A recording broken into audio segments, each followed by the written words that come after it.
Dando continuidade aos vídeos de hoje, 29/9/2024, ou seja, 29 de setembro de 2024, são 7h39 da manhã, e hoje eu vou passar o dia em casa, vou passar meu domingo todo em casa, né?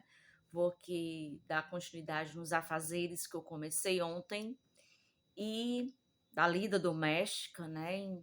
Vai incluir gastronoterapia, que é a gastronomia mais a terapia, né? Cozinhar é um ato de amor, principalmente quando a gente se respeita, quando a gente tem amor próprio e amor pela vida, né? A gente tem que se amar muito para aprender a ter hábitos saudáveis. Então, a primeira coisa que nós precisamos para o nosso autocuidado, para a nossa responsabilidade por si, né, é amar muito a si mesmo, né? E não tem como a gente amar nada e nem ninguém se a gente não começa por dentro, né? Esse movimento de aprender a amar a si mesmo. A gente tem tempo para cuidar da vida das pessoas que a gente ama, a gente tem tempo para cuidar das nossas responsabilidades, prioridades. Mas às vezes falta tempo para a gente exercitar esse amor que começa aqui dentro, né, da gente por a gente mesmo. Então, o autocuidado, ele ele não acontece de um dia para o outro. Ele acontece depois de um romance que a gente tem com a gente mesma, né? É, então, amar a si mesmo é um romance eterno, né? Amar a si próprio, né? Não sei nem se pode, gramaticamente, no vocabulário português, a gente pode dizer amar a si próprio, amar a si mesma. É um romance que dura a vida inteira, né? Então, a gente exercitar a nossa boa companhia para si mesmo nos livra de muita coisa. De muita coisa que a gente não tem mais condições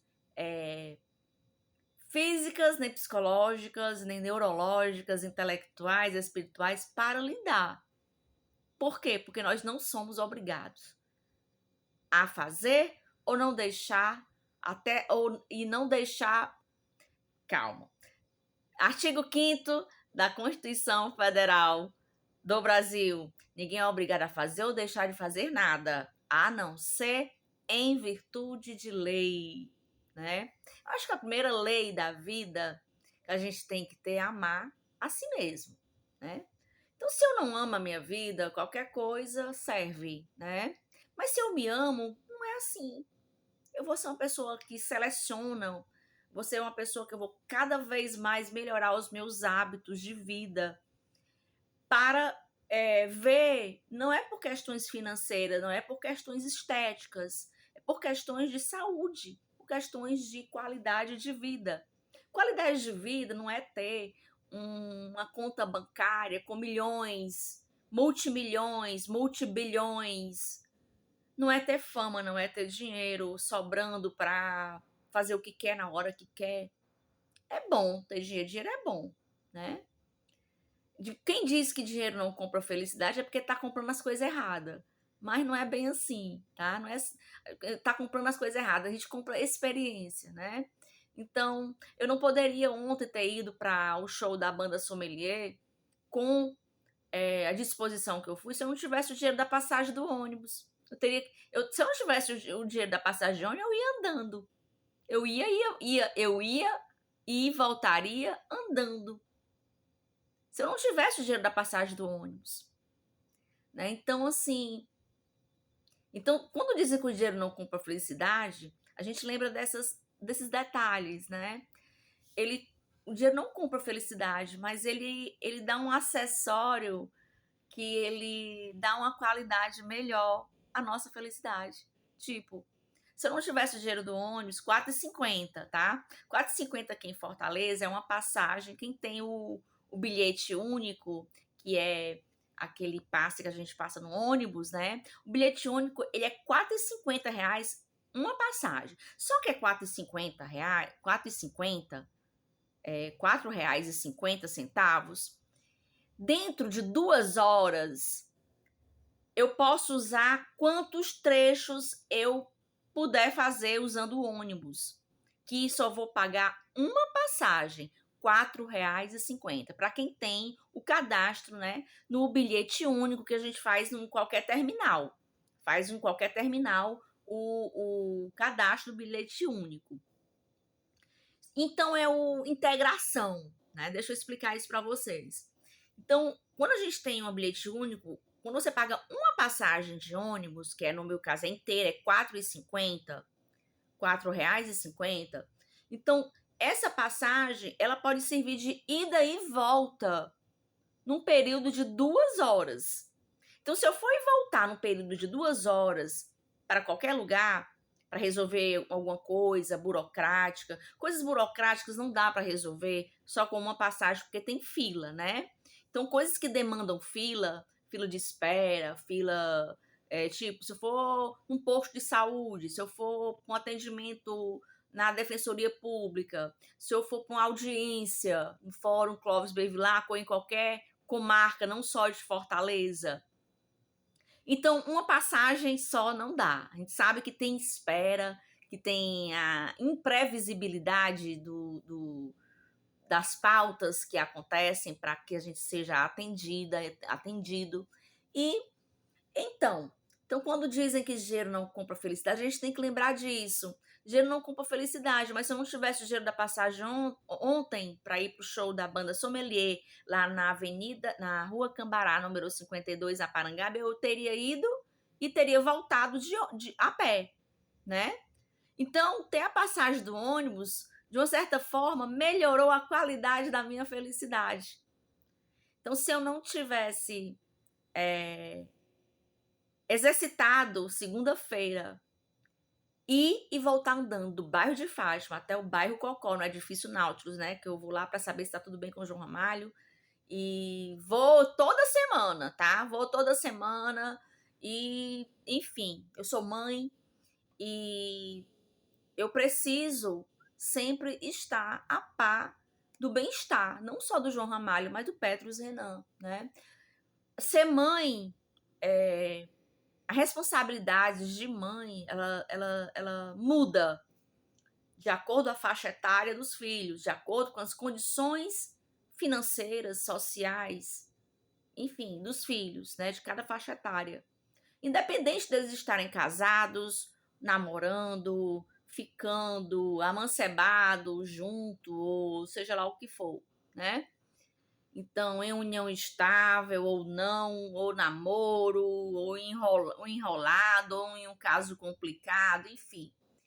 Então, independente disso, mães são mães, né? Tudo passa, né? Ninguém pode voltar no tempo e tirar a maternidade que a gente, na gestação e do nosso dedicação e tudo. Então, assim, gente, por que eu tô falando isso? Porque às vezes as pessoas deturpam muito as coisas, né? E a gente não tem a oportunidade de chegar para A, B, C e o alfabeto inteiro para se explicar, e não é necessário. Não é necessário dar satisfação a quem não precisa ter acesso a detalhes da minha vida e dos meus filhos, né? Quando eu faço esses vídeos, eu não tô me expondo. Eu não tô expondo o João Ramalho, eu não tô expondo o Petrus Renan.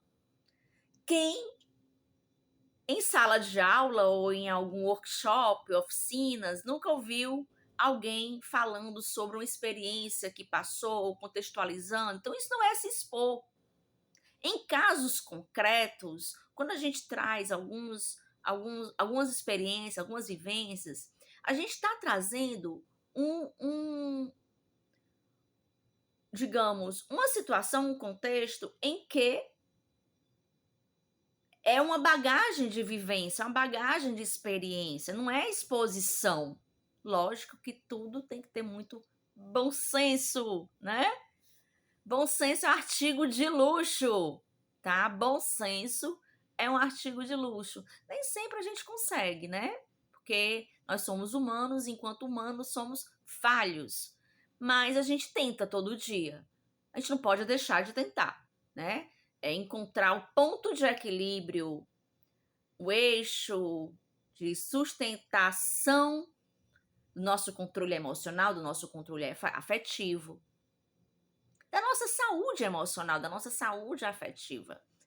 Gente, no próximo vídeo vou falar sobre que estamos uma semana para as eleições de 2024, eleições de prefeitura. Olha só, essa semana vai ser punk no nível hard e no grau advanced, né? Porque se esses meses anteriores foi do jeito que foi, então a gente agora tem que ativar, ó, o modo antes eleições rules, né? Aí tem o antes, o durante e o depois, né?